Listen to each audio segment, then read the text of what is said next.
čestitke dobitnicima Porina, a stigli smo do kategorije broj 18. Kategorija broj 18 je za najbolju skladbu napisanu za komorni sastav ili zbor.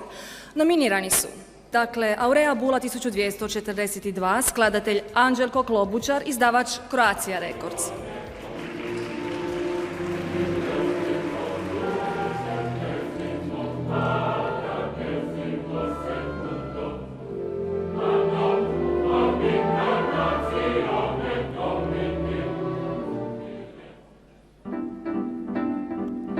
Ostinati, skladatelj Stanko Horvat. Izdavač Muzički bijenale Zagreb i Hrvatsko društvo skladatelja.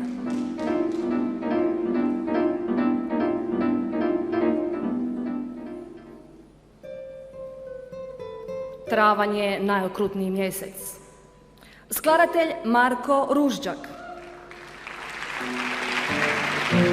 Izdavač Muzički bijenale Zagreb i Hrvatsko društvo skladatelja.